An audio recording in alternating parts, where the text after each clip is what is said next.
Welcome to the 2040 Vision, hosted by Helena and Jason, where fresh perspective meets hard-earned wisdom, because growth is clear when you see it from both sides. Welcome on in to episode 5, The Art of Organization. Being organized. Something I'm Not a master not at. a master of. That's definite. Not me. Something I'm obsessed with trying to become it. I'm much more so organized on a, like, let's say a what you would call like a career level, like physically in my career, my emails and blah blah blah, being organized that way. Way more organized with that than I am in my personal life, although we've made some strides and done some things to try and get more organized. There's definitely a part of me there that's going to be making some promises in this episode that I'm going to have to live up to, I'm sure. What about you? Do you consider yourself an organized person? That's a no. If you look That'd be a no. if you look at my locker right now, ooh, it's a little rough. Like a physical locker? Yeah, at work. Oh, you have like a physical locker at work. a physical locker with just everything thrown together. Some papers on top that I don't even know what they are. I think I have like 17 pens also thrown everywhere. For those 17 hands that you have Yeah. to need to use them with? But I do know that it's something I should get better at. They do say that your bedroom is a representation of what your mind looks like. So your environment and how neat it is a good representation of your life, pretty much. It affects your mind, and therefore it represents your mind. I can see that. There's been actually I spoke about this with my sister. There's days where if you're feeling a little bit down and like you don't know where you're going or what you're doing, the best way to kind of the best first step to take at that moment is to just get up and clean your space. There's something that like alleviates so much stress and almost makes you feel like you have a hold of your life when you clean up your environment. There's been many days where I've just gotten up and started throwing things out of my room and whatever. Actually, just last week I helped my sisters declutter their on top of their desks, because they had like a bunch of things that they weren't even using. They didn't even know that they had certain things like hidden in even the little pots of plants that they were like holding, like things like elastics they had like hidden in there, or like even lip balms that they don't use anymore that they keep in like little crevices of like every little inch of that desk. So I helped them like declutter, and it's very much like, have you used this in the last month? No, throw it out. Will you? Probably not. Throw it out. Doesn't matter. Like if you're, don't hold on to it like in case, which I'm guilty of doing that. If you look at my closet and like all my drawers, there's a bunch of clothes that I don't use anymore, but it's just maybe this will come back in style. Like I can hold on to it for a little bit longer, but I think I have to go through it myself and like reorganize everything. And it affects, like you say, it affects the way you wake up in the morning and how your day gets started. We talk about, leading up to this episode, we talked about, your mind frame and your routine and all of that stuff, how those things can affect your mental health and mental clarity, and help them. Well, your organization is kind of, alongside all of this. And this is kind of why these first 4 or 5 episodes is kind of the building blocks. We've gone through each foundational aspect of growth. Organization and clutter-free living is definitely right alongside that, because if you wake up in the morning and you You're tripping spend you're over. tripping over your stuff. You spend 10-15 minutes frantically looking for that important piece of paper that you needed to bring to the office that day, because rather than having a specific place where you leave these types of papers, you kind of just put them everywhere. You start to create a little bit of stress in the day, like, oh my god, I need this paper, where am I going to find it? I've lost it, how do I get rid of it? And then in the time that you've wasted doing that, you could have had a relaxing coffee and thought about your day and been a little bit more on a productive mindset than on a scouring and looking for this one thing that I probably should have just had next to the door if I really needed it for tomorrow. You know, it'll make you feel better about your day and start your day off way easier, and reduce the amount of time you spend doing things. The same thing, like you get into the shower in the morning. If your stuff's all organized, your soap's there, your loofah's there, your shampoo's there, whatever, face scrub or whatever product you use, if they're all there ready to go, and your towels are all nice and folded outside next to the shower, well, in the morning you wake up, you get into the shower, 10 minutes, boom boom boom, you wash everything out, you get out of the shower, you grab a towel, you dry off, you leave the bathroom, you put that in a hamper, you go, and the hamper's there so that when you can wash it the next day, you're not looking and collecting things to wash all over the house. Whereas if you're not in that clutter-free and you're in that disorganized state, you can walk into the bathroom, realize, let's say for us, we have bathroom upstairs, a bathroom downstairs, 2 showers. Oh, my soap that I need is downstairs. I don't have it there. Got to go out, do that, get back. Oh, realize I don't have any folded towels up here. Got to go around, scour the entire house looking for these towels. So you're wasting all of that time, and you're creating a stress and a mental strain on yourself for just for starting the day, simply put.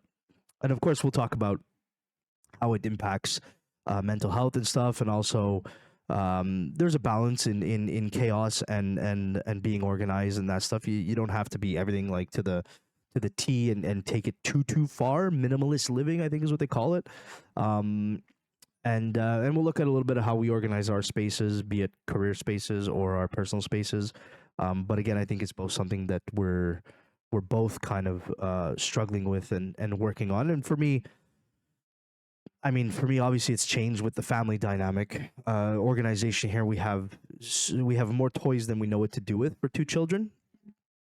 And you'll see we've gone to great lengths. You've seen in our basement. You won't see because I'm not giving a house tour, but we've gone through great lengths in the basement. We have those like IKEA like units with the squares, and we put the boxes that fit inside of that, and like each one of them has kind of like their own theme, and the kids kind of keep it a little bit organized, but like all the Play-Doh stuff goes in one, and that gets pushed away, and so it's not just toys necessarily. When we actually get it all cleaned up, lying around everywhere, there's some sort of systematic. But again, where we could do a lot better there is decluttering, and then getting rid of things like you were saying with your sisters, and holding on to things that you're just never going to use again. And if we tie that a little bit just quickly to a future financial episode, there's money. If you're looking for money and you're struggling with a little bit of debt or whatever, I guarantee you, walk around your house, declutter, don't throw anything out.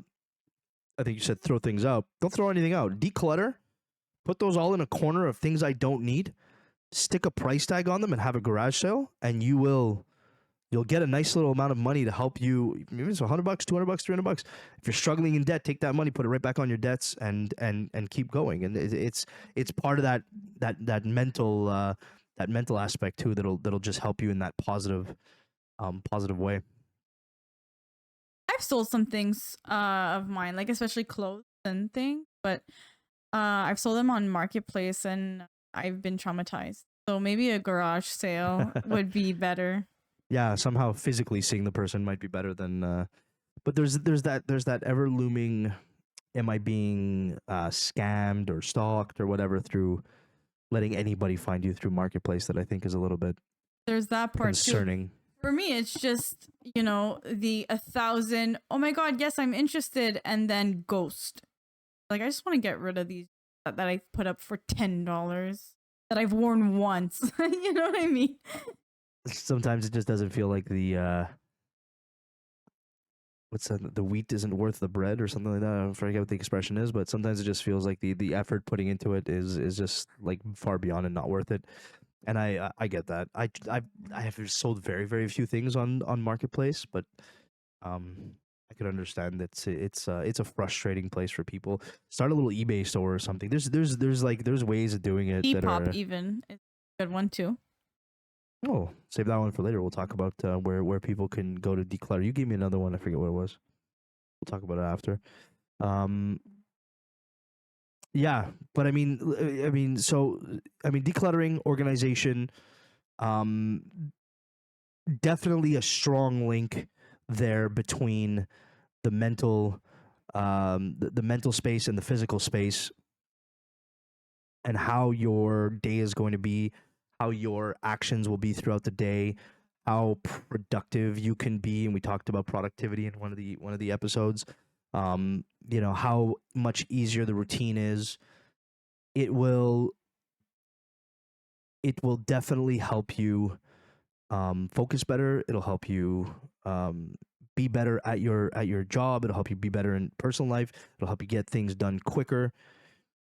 Even a little thing like example, when you clean your space, you feel like you're on top of things. Just that feeling of being in control of your life, of your space, of your mind, right there is an instant like, okay, I could do something else. It's an instant positive of like, okay, moving on. What's next? What else can I do?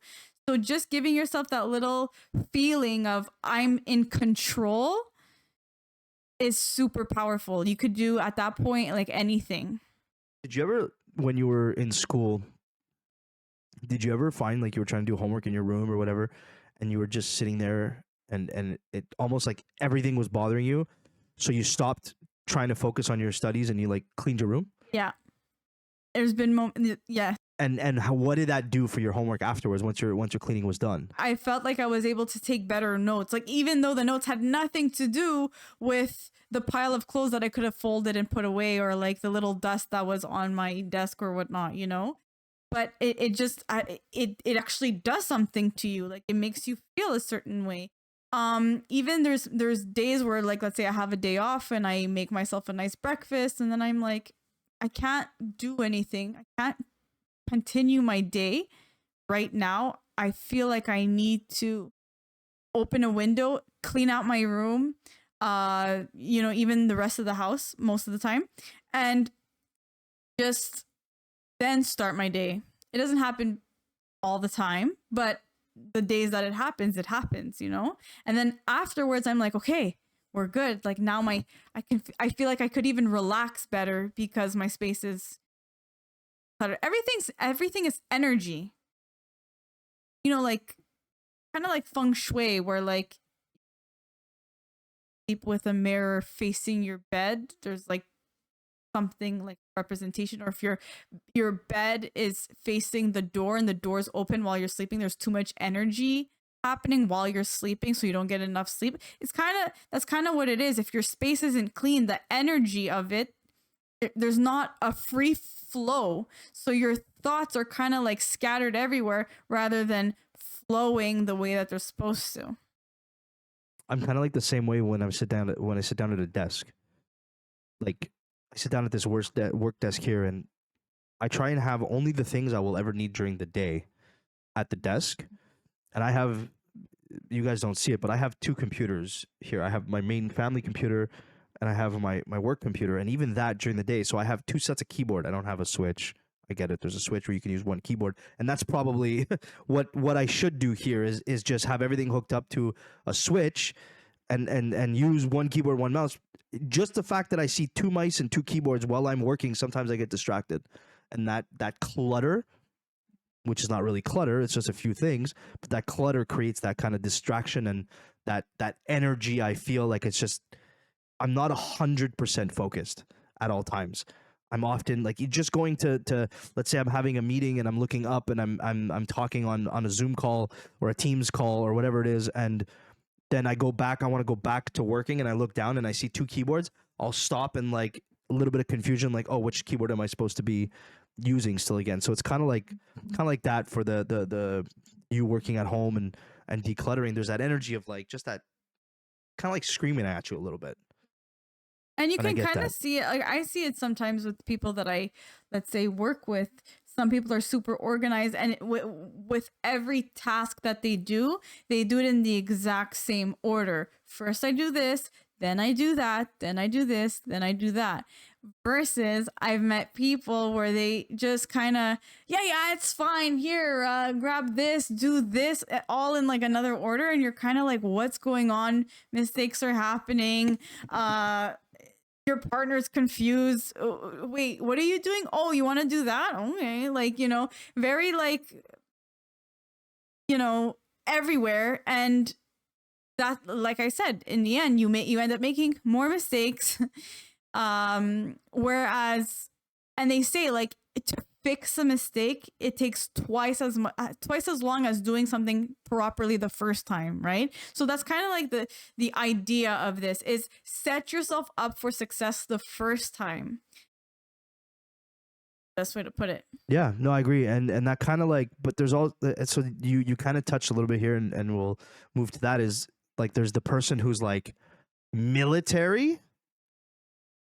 And then there's the person who's like completely like, it's just pure chaos, but that functions for them. And there's a balance that needs to be there. You know what I mean? Like it's what we talk about. I think I said the word minimalism before. We talk about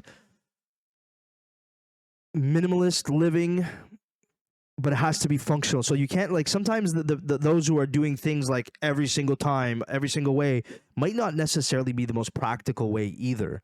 It might not necessarily be the easiest way of doing things just because you completely declutter and you know, it's like, we'll take the example of a kitchen. You can declutter to a point where you have one plate, one fork, one glass, and it's really easy to live that way, but you're 4 people that live in the house. Right? So it has to remain functional, has to remain usable for all parties around you.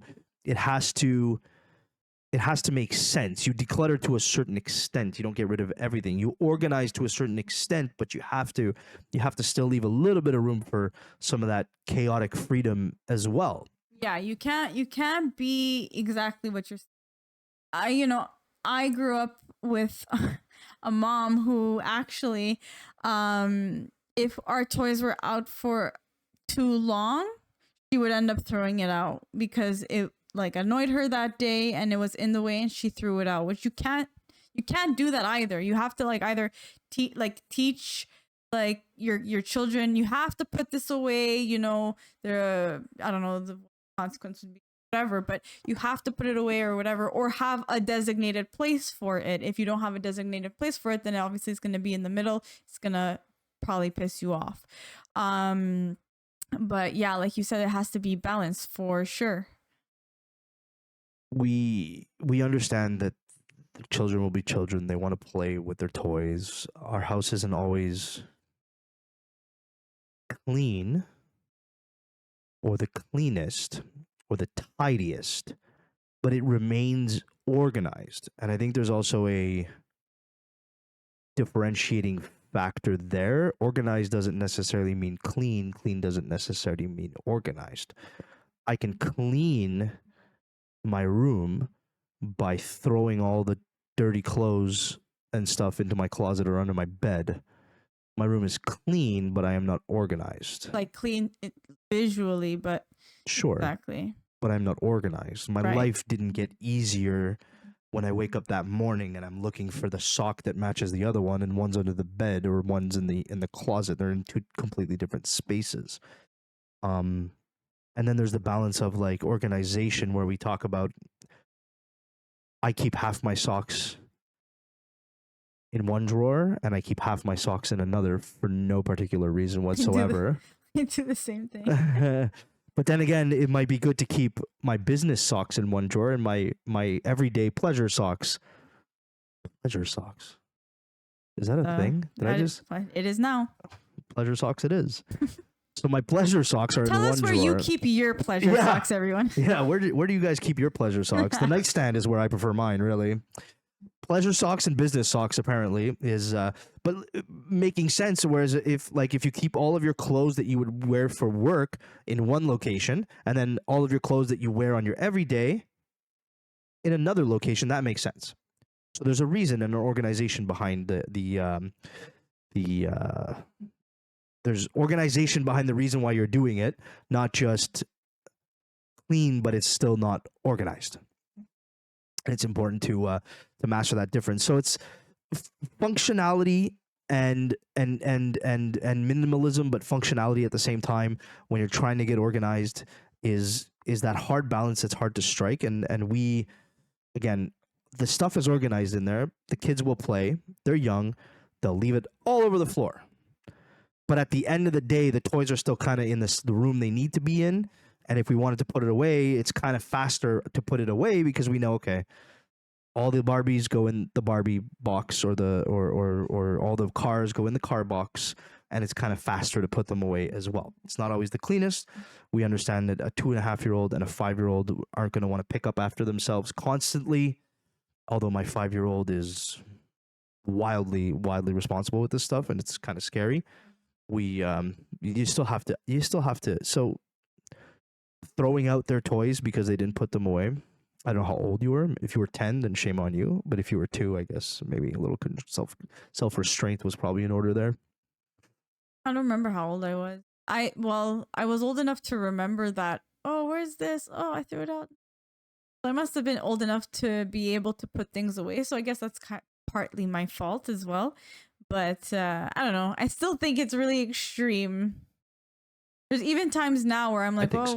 where's this thing? And because I was, are you serious? You don't see me throwing your things out. Yeah, I mean, there's a respect for people's things too. There, that's clearly lacking. But again, I guess it could be my fault because she was correct in the sense that it has been there. It was there for a very long time, and I didn't use it. And the time I decide to use it, she's like, I actually threw it out. It's like I waited 6 months, you didn't move it, I've decided it was garbage, and the very next day you want to use it. Isn't that always the case though, huh? But if it was put away in a spot that wouldn't bother anybody, then you would still have said thing. But likely if you weren't using it for 6 months, I mean, yeah, it was probably for the best. I could, yeah, definitely. I would say that it's probably not there. It's probably not needed there. Is more what it is. So keeping things functional while you're doing this too is kind of super important, and that's, I guess, where we kind of struggle a little bit. And I'll use in my family example is more like we struggle with like some of the main pain points I think a lot of families go through is like the entrance, the vestibule, the closet, the whatever you want to call it, the mud room is a big one for functionality and organization. It's like, how do you house all of these boots, and how do you house all of these jackets, and how do you house everybody's hats and mitts, and you don't realize how many little mittens 2 little children can possibly own. I actually found a few pairs at my house too that belong to my children. Yeah, most likely, because like it's just there's a crazy amount. But again, kids are gonna go play outside and get dirty, and you're not gonna be able to just like wash them instantaneously every single time. No, there's definitely things you can't control. No, 100%. You're gonna need that amount. And being okay with not being able to control everything does go into organization. You need to be ready to adapt to things that just get thrown or go left or go right, or you need to be able to adapt like on the fly, like let's go. You can't control everything, and if you think you can, then you're setting yourself up for failure. What we're trying to do is setting ourselves up for success every day. Yeah, and I think that's where keeping it functional is probably the best bet. If we take this front closet for example, is like you have to have. There's no reason to have all of your winter jackets, all of your winter boots, all of your winter paraphernalia and accessories and all that in your closet or hanging on the hooks in the entrance when it's our case in Montreal, Quebec, Canada, when it's 40 degrees above zero, 40 degrees Celsius, somewhere around 104, I think, Fahrenheit, if my math is probably off there. But there's no reason to have your coats, boots, gloves, hats hanging in a closet, taking up space that is going to be non-functional for 6 months. And then someone comes over and they want to put their their rain boots and their raincoat somewhere, and you got nowhere to hang their stuff, and it doesn't become functional. Yeah, okay, you've organized your thing. You said, okay, all my winter stuff is going to go on this side of the closet, all my summer stuff is going to go on that side of the closet. I've built the exact amount of cubby holes and shoe rack that I need for every single particular shoe and everything that we own. And then guest comes over and throws off the whole kit and caboodle. In the meantime, the guest can't put a jacket up, and you have 6 winter coats that aren't going to get used for the next 4 months. It's kind of there where it's got to be. So when you're looking at this and you're looking at organization, and we struggle with that, but you got to have like a change out. Like we have a room downstairs with a closet in the other room in the guest bedroom where we keep our change out clothes. So like now we're kind of going into spring. We're going to start changing out the winter jackets and stuff are going to come hang down here, and we're going to have again enough room upstairs if we need to have guest jackets hang and all of that stuff, so it remains organized and functional. Our winter stuff's with our winter stuff, but it's not in the middle of an active area where they're just going to be stagnant and sit there for 4 months. So it's good to have it all organized, but it's also got to be functional, because if the smallest little thing throws you off, then the whole organization is not going to go well to end with. And that's where I kind of I struggle with that on the personal level, and it can be the same thing in like a business setting, and I'm sure it's the same thing with like you guys at work. I'm sure you have an organization that's kind of like needed. I mean, I'm thinking medically as in doctors and nurses and stuff, where like all the type of like syringes or whatever, I'm sure are in kind of like one kind of space, and all this type of medicines are in like that kind of space. And for you guys, you have your machines that you got to roll around and stuff like that. Especially in the medical field, you need organization, or you're doomed pretty much. Even us at work, we have a whole board of people's names and where they are, what they're doing. Like we always have tabs on where everybody is, what they're doing, not because we want to make sure everybody's working. No, absolutely not. Everyone is working. We're all, responsible adults that know what we need to do, right? It's just, okay, that person's there. So when I finish my break, they came in an hour later, so I need to go relieve them for their break. So there's like a system, and we all do like this switching thing, and everything is organized. Everything kind of falls into place when all these steps are taken. That way everybody gets treated fairly. Everyone has taken their break. Everyone has gone on their lunch break. Everyone does the same amount of work, and everybody gets to leave on time to go home. It works out well. And that kind of ties in a little bit with like, and again, we've set the foundations of this kind of like this growth journey. It kind of ties in organization and routine a little bit together with that. You guys have the routine and the set things you have to do with changing out of the breaks and all of that. And then what's the organization aspect of that? It's putting the names on the board. So they both complement each other. Yes. And then also going back to like, you need to adapt. If that day we get 2 sick calls and one person's on vacation, so now you're 3 people down. Okay, well, that's 3 less bodies at work. How are we going to fill these things, or how are we still going to be able to be everywhere at the same time, all of us, and still get relieved for breaks and things? So this is where we kind of have to like tie in as a group and be like, okay, guys, like, let's not, like, one person slacks, the whole team kind of like falls apart a little bit. You know what I mean? So we need to really like lock in and be like, okay, let's adapt to like the new scenario. Who's doing what? Like, we kind of have to carry a little bit more weight than usual, but we still do it just to make sure that everything is done what needs to get done at the end of the day. Yep.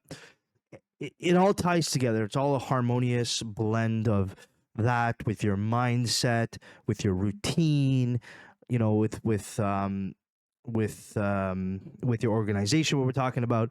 So it's all a big harmonious blend, and the key is to kind of grab all the little bits and bobs and pieces that you can kind of put together and make it all happen. And that's truly what growth is utilizing all of these base tools that we've gone through in these first episodes here, and that we'll utilize. We'll be bringing up all of these main subjects a lot in our future future episodes, because these are the foundations of it all. So when we talk about finance, well, we'll talk about routine in finance and organization in finance and mindset in finance and all of that. So, you know, it's kind of now we're kind of coming to the end of this last episode, where the end of the first like batch of things, and we're starting to realize very quickly, especially with organization, that the rest of it's got to come with it. And so differences like in organizing the home versus work, there's obviously going to be super big differences. How do you create your calm environment using organization? Is there little tricks you like to do, like with your bedroom, how you organize things? How do you make sure that like your environment is like zen? You talked a little bit about feng shui. I know nothing about feng shui, by the way. Everybody likes to use the word feng shui. It sounds really cool. If I was selling a house, I'd use the word feng shui like constantly, but I have no idea what feng shui is. I'm assuming it's some sort of, it's just, I feel like it's like the Chinese proverb type things. It is. And they talk a lot about how to place things in your house to make it more zen, like to kind of equalize the energy and like minimize the negative energy, bring in the positive energy. So depending on how you place things around the house and like what you place and things like that. So like another example is, what I've heard is so I said the mirror in front of your bed, I said the door, something like placing your bed in front of like the head the head of the bed to be put under a window. A lot of energy happening outside, so there's no possible way that you, as you're sleeping, can be at your calmest state. That's why if your bed is in front of a window, because mine is, have a solid headboard around, which I do have that, and blinds, so that like you kind of close out the high level energy that's happening while you're trying to be zen. But how do I organize my zen space? Well, one thing is to make sure that everything that my day is done pretty much. Like, did I do everything I needed to do today? Yes, check, boop. And then how can I make tomorrow morning easiest for me? Let's say I'm going to work the next. I want, for example, tonight. So tonight I know that I'm probably gonna end up going to the gym around 6:30. So what can I do? Well, my lunch will be set in the fridge. That way in the morning I just get up, pack it in my lunch bag, put my lunch bag away. That took maybe 10 minutes, 5 minutes, make my coffee. That's like a total of 10 minutes. Then I get to, usual face routine, brush your teeth, brush your hair, get ready for work. And then also on the side have my gym clothes ready so that I can pack that stuff. That way, I end up going to the gym, do my thing, change back into my work clothes, end up going to work, and then eat the lunch that I have already packed. So all those little organization things, steps that I took the night before is saving me a lot more time in the morning. And you kind of wake up and you're already winning because you didn't take much time. You're not rushing out the door. Everything's going well. And like I said, everything's working out the way it always does. How are things going? Exactly how they're supposed to. Exactly. They even say that making your bed first thing in the morning is super important. Not because of cleanliness or whatever, but if you make your bed first thing in the morning, you can already, there's like a little mental thing that you've already ticked off the number one to do, the thing in your imaginary to-do list that's only in your head that nobody can see. It checks it off. So, okay, I've got one thing done for the day and it's only 7:30 in the morning. So you feel like you have control over your life. I think that's the key here. The more you feel like you have control, the more you can actually conquer the things you need to in your life. You know who taught me that lesson Who? recently? My 5-year-old. Oh, Shh. Funny. she really is She wakes up every morning and makes her bed. The first thing, she's 5. She makes her bed in the morning by she's herself. good like that. By herself, makes her bed. And you can tell she the reward system in her brain has gone off. I've done my task. Now she's very for a 5-year-old, she's very task oriented and very she strives for a perfection like a 5-year-old really shouldn't. Even in school, her teacher would tell us the same thing. Like she's very like very learning focused and striving for perfection focused and doesn't care what the other little kids do. But and I was talking about it with my wife. I was saying like our daughter wakes up, she's 5 and makes her bed, but you can tell she kind of has this like carefree bop about her down the hallway. And I realized this was like a couple weeks ago. I realized we said to ourselves like there's a magic behind just making your bed. There's a magic behind checking off that item. She'll like skip down the hallway different The after making a bed smallest than not. little action brings the most freedom and the most difference in your life. We were even just playing, just to give like some context, we were just playing dinosaur things, like a dinosaur game. She was the dinosaur and I was caught in a cage. And when she stomps her feet, the volcano, this is her words, the volcano erupts and the lava is going to get you, you know? I'm like, oh, okay. She goes and she stops and she looks at me. She goes, okay, wait, pause. Can dinosaurs live in lava? And I'm like, no, technically, like they can't. And she goes, okay, resume playing the game.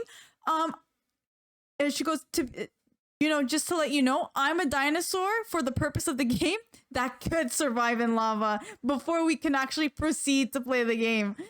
She's so funny. She's wild. You know why she knows about the lava volcano things? Because, you know, we're going off on a real tangent from We'll get back to organization in a minute here, folks. Because do you know what her choice bedtime story is? No, what is it? It's, oh man, I'm not going to remember the name of the book, but it's like an anthology of the Earth. I read about like rock formations and tectonic plates, and she is all in. So recently we went through the states of volcanoes, active volcanoes, lava that comes out, how that happens below the surface, like how the volcanoes create islands. This is why she knows to play this, because that's her choice of bedtime story. That's so funny. She's 5. Well, I even taught her, I was like, well, technically that's how the dinosaurs, you know, were extinct. These giant lava rocks flew, like Giant lava rocks, okay. dropped from space. I'm like, they're called meteors. I don't think they were lava. No, but in her case, Fireballs. Yeah, in her case, I was like, they're kind of like lava rocks, but they're not really.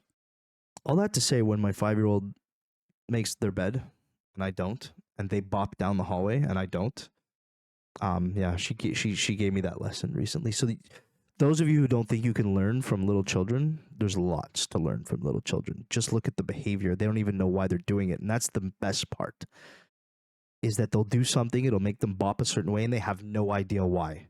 They're just doing it.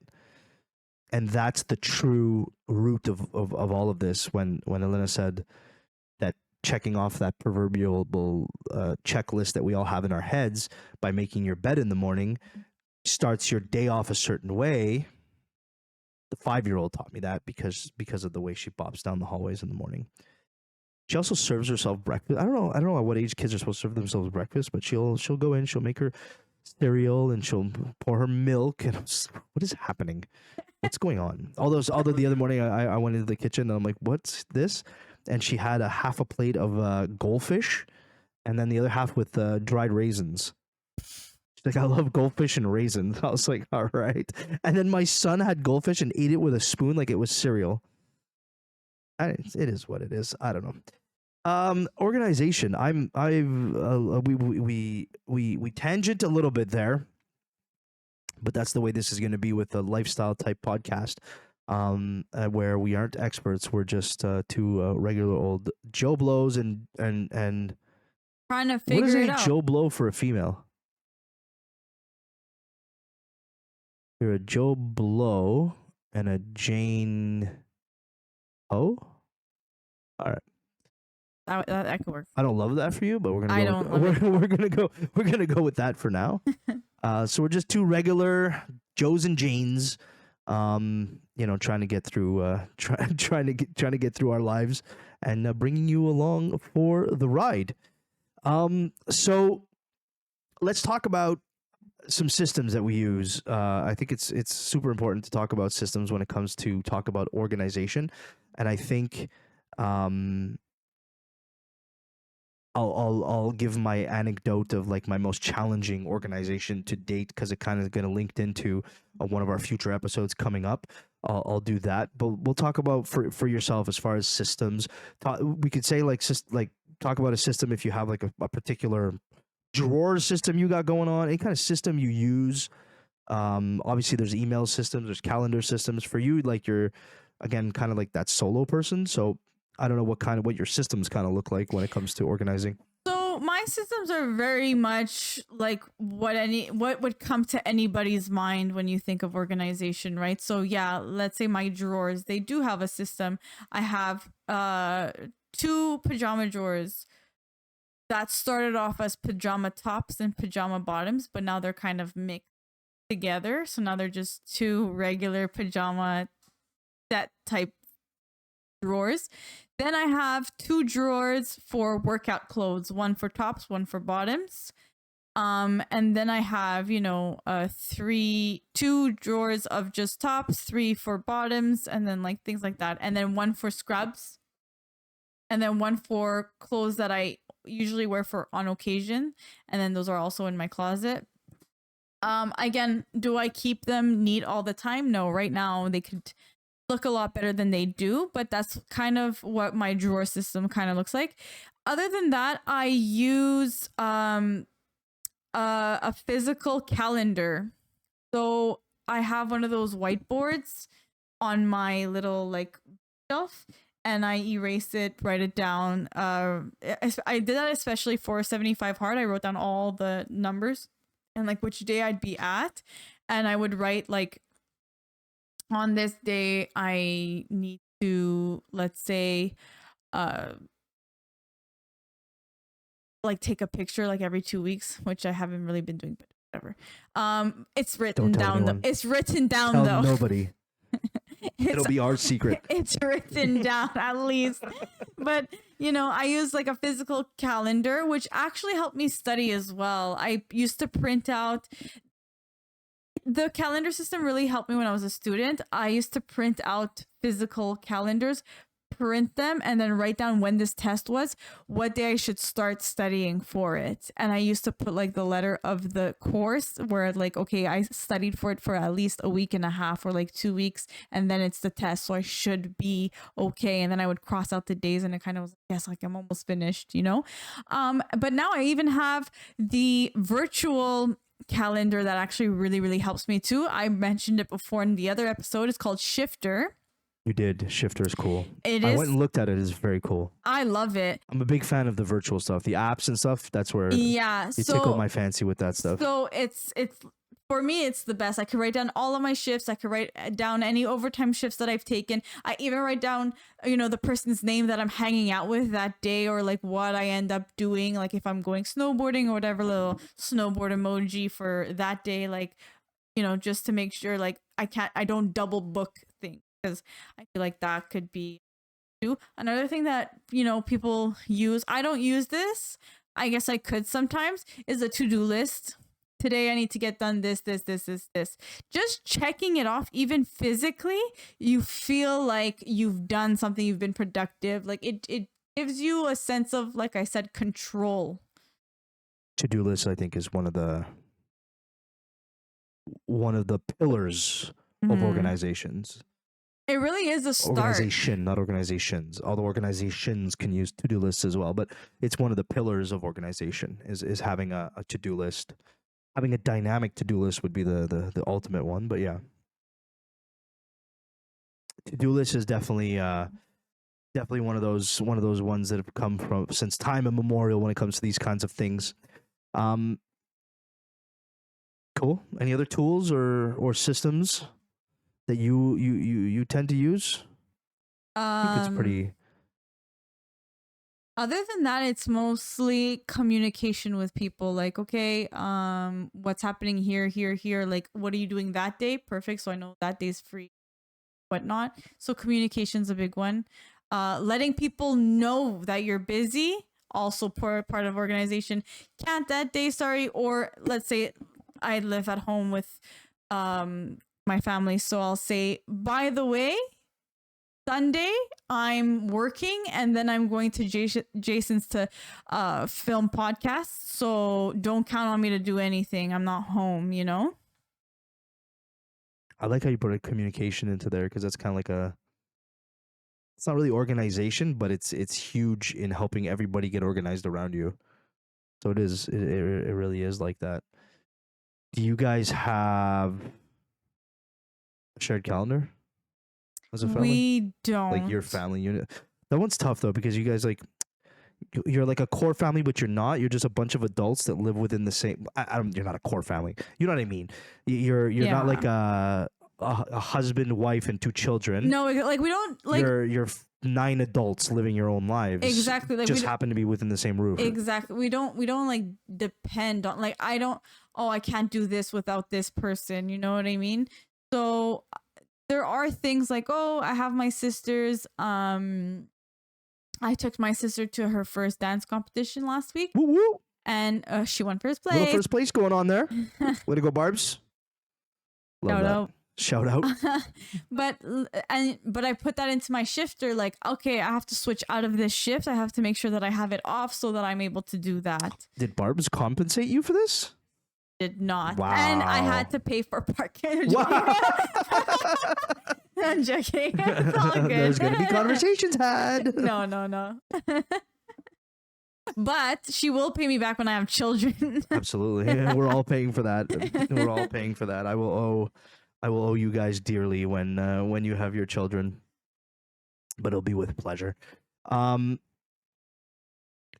What do you think? So saying in all these systems and all that, and then I'll go into my story. But end off with, what do you think your biggest, or if you have one, what's the biggest challenge you've faced when it comes to organization? Like, is there one that was like you started getting into it, and it was like way more difficult than you thought it was, or have you not gotten there yet? And I'm gonna say mine, and then you could maybe come back to it, because I have a feeling that when I start saying mine, you're gonna realize you probably don't even organize yours yet. And that's interesting. The one challenge that I can think of right now is in organizing, I guess it wouldn't, yeah, it could go under organizing, but like balancing work, health, friends, relationship, that kind of thing. Like, I haven't really had a hold on all of that yet, like organize it equally. Like, if I do have my work, health, and relationship in check, I find I let go a little bit of the friends aspect. And then when I bring in like work, friends, and relationship, I'm letting go of like the gym, let's say. So I have to find a way where I can organize all of that properly. And then we tie in one of the other episodes we talked about prioritization and stuff like that. Exactly. So it's more of It is that. organized. It's organizing, but for you, your current biggest challenge is like the entire ecosystem of your life, trying to get that perfect organization and balance Yeah, and I feel to like do everything you want to do. exactly, but I feel like that comes in with communication, right? Like to help everybody else also understand where you're coming from, so they feel like you're not isolating yourself, because isolation could be probably the worst type of, it could be a challenge when trying to organize yourself, that you become a little bit isolated in certain aspects of your life. But I think if you communicate with people around you, they'll 100% understand. Everybody, at the end of the day, we're all pretty much more or less go through the same type of like issues, just maybe at different times in our life. Maybe it looks a little bit different from one another, but in we're all just trying to do this thing called life together, just in separate kind of situations. I'm gonna go through. So my biggest challenge yet, and it's gonna have to do with. I'm not gonna get into it too in depth because we are gonna talk about it. So that this is like the I've said it again in the podcast. I'll say it again towards now while I go into this last story that I'm gonna say. But we're gonna be heading into out of like the foundation blocks of growth that we're kind of like we looked at. And again, this is stuff we sat down, we talked about, we looked at other podcasts, we used ChatGPT, we did all kinds of stuff to come up with try and come up with a cohesive way of doing this. And so the first 3, 4, 5, I think it's 5 now, 5 episodes is kind of like just like our building blocks and our foundations. And then we're going to go into 4 more like main categories that will have a whole bunch of subset episodes in them. And those categories, personal finance and personal and professional growth, which will include things like personal finance and career orientation, and side hustles, that you could possibly do. I know I've tried a whole bunch in my lifetime, and maybe you haven't got there yet, but you're thinking of one, and we're doing one right now. It's not a revenue making side hustle, but it's a side hustle at the moment. And then so personal and professional growth, health and well-being, relationships and community, learning through experience. Those are going to be the next 4 like major pillars we're going to go through, and have subset episodes within each and every one of those main pillars. So the story is going to touch one of them that we'll talk about in the very near future. So it's kind of relevant. It'll be under the personal and professional growth umbrella, if you will. But my biggest organization challenge that I never thought would be that difficult, and it turned out to be like a monster, is creating a family budget. Is organization of finances. To do it well.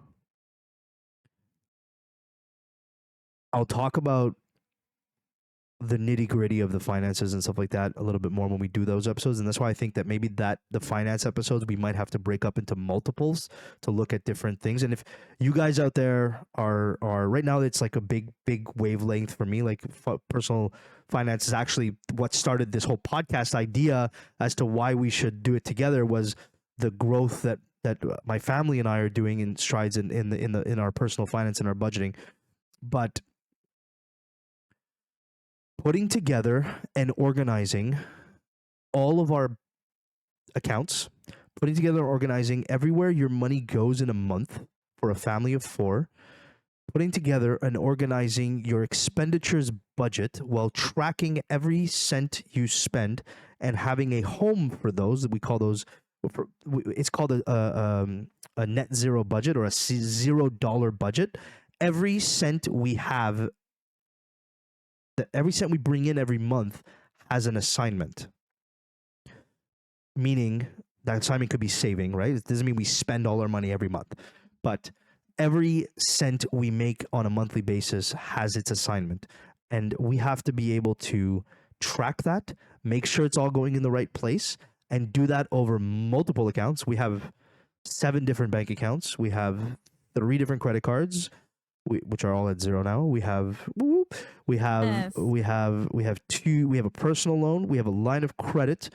We have our ESPs, our kids' education funds. We have some FHSAs, the first time home buyers. We have 2 of those.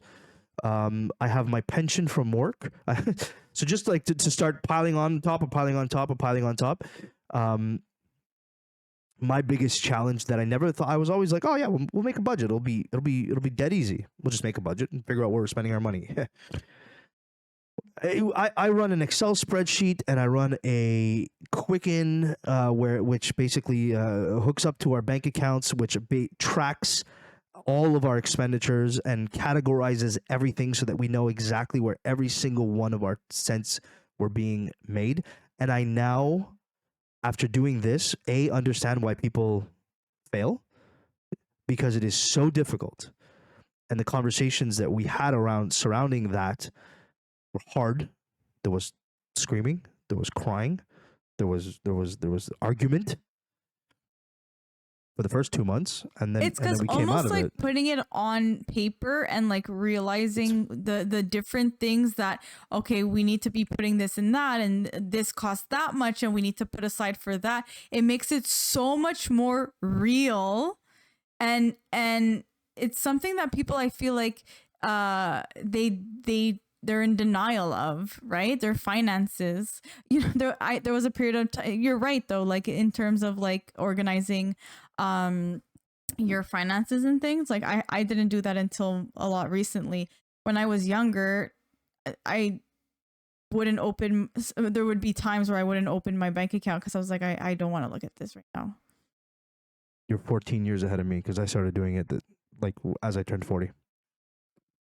I was immature. I was stupid. I spent money senselessly. I lived life like a millionaire for someone who is far from it. We make good money. We provide very, very well, but there's certain building blocks that we skipped along the way because of likely my stupidity and a little bit of misfortune on my wife's side. But like, we don't own a home. We're married with 2 children. We don't own our home yet. We still rent, which is okay. It's fine. There's nothing wrong with renting. A lot of people in this world rent, but it's one of our goals that we'd like to do. But the fact that you even have a conscious thought about organizing your finances and stuff, and I think it's really more the younger generation coming out of school and all that. I think you guys are starting to talk about it and be okay with it way sooner than I feel like people that unless I completely missed the boat and I was blinded and like I didn't want to listen. That may be one of them. Maybe it wasn't introduced to me in a fun way. Maybe that's another one. I'm not sure. But I feel like you guys are talking about a lot more, and young people like investing in cryptocurrency made it kind of like hip and cool. And don't touch cryptocurrency; it's the devil.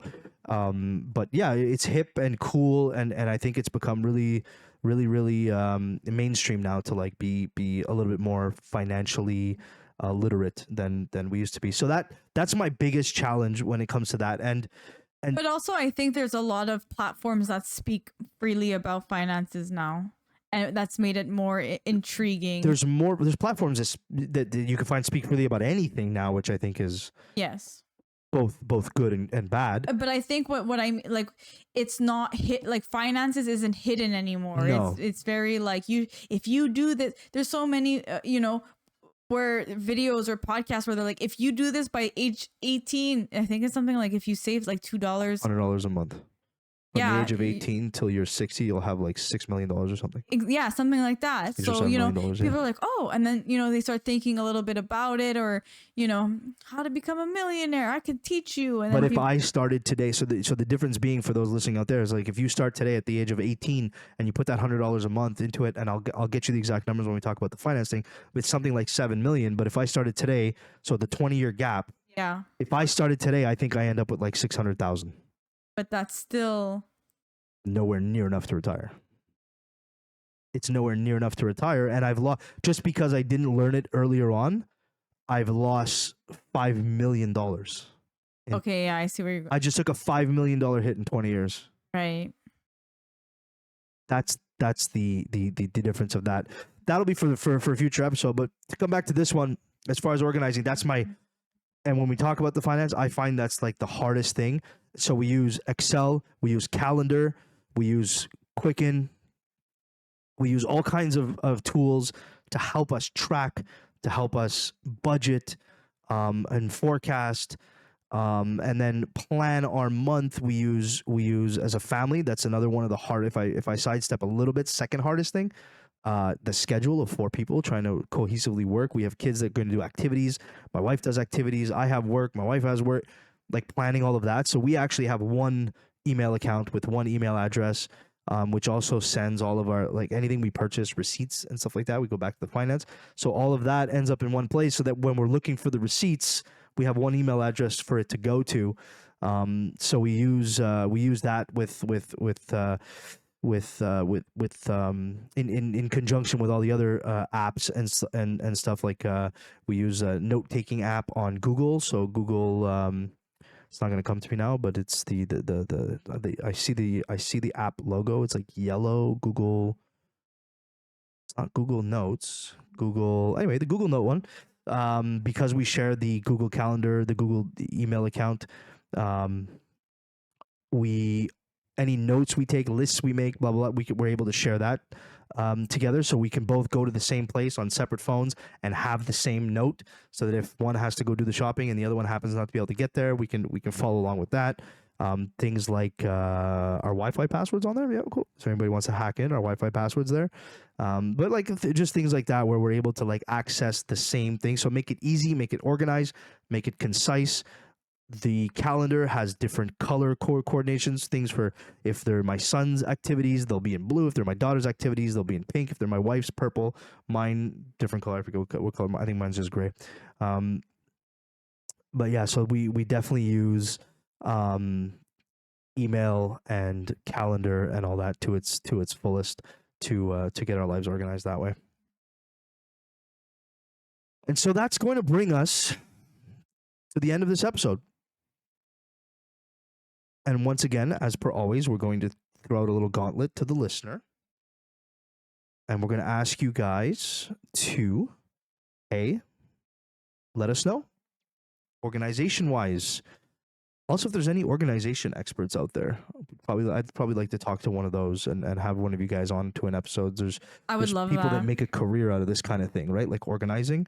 They'll come in and like completely organize your closet and make it more functional and all that. I would love that. Like I to feel like talk I to, could like, learn so much. Yeah, and I'd like to talk to like how they approach like making it functional for their client. Like how do you understand what they need and then how you make it functional for your client. They can't just like one size fits all IKEA pop up into a closet and everybody functions the same way. So if there's anybody out there that's like an organizational professional, maybe reach out. We'd like to have a conversation, and that's something we'd like to do in the future with a lot of these topics we'll be covering. Is we'll cover the topics first, and then we'll maybe have an expert come back at a future date and kind of revisit the topic and open the discussion and come teach us about some things. I think that would be really, really cool. It'd be great. So comment below and let us know like your organizational challenges, some of your wins, some of the things you guys do to organize, or maybe even one of the things you started doing because of what you heard us say. Yeah. Is there anything that we talked about in our really convoluted and unorganized storytelling that we did here today that piqued your interest and you're like, hey, I don't do that, I want to do that? So that'll be challenge number 1. And then the other challenge that we'll throw out to you guys is get rid of 5 things every day for a week. Declutter. And don't just get rid of them and throw them out. Like I said, put them in a corner and then decide if they're sellable. If you can make some money off them, great. Or even like secondhand thrift stores. Donate to charity organizations that will help by using your stuff. So definitely, but our challenge will be to go out there and declutter a little bit and help organize yourself. Get rid of 5 items every day for 7 days. That's 35 items. Did I math right? Yeah, that's 35 items over the next week that you're listening to this, that you look around your house, that you don't necessarily need. It's been sitting there for 6 months. You haven't touched it. You're never going to touch it. Stop convincing yourself otherwise. Get rid of it. Tell us how you do. Tell us if you sell them or if you donate them or if you throw them out and how that made you feel. And we'll talk about it again when we have our organization expert on the on the podcast. On the podcast. So that's going to do it for episode number 5. The foundations of growth have now been checked off. Thank you for listening to the podcast thus far and making it through these first 5 episodes. 4 episodes? 5. 5 episodes? There's so many episodes, I'm starting to lose track already. What's going to happen at 100? And we'll now move into personal and professional growth. So that'll be the next big umbrella that we're going to cover here on the podcast. And we'll have you guys along for the really amazing ride. Until next time. Later. Bye-bye.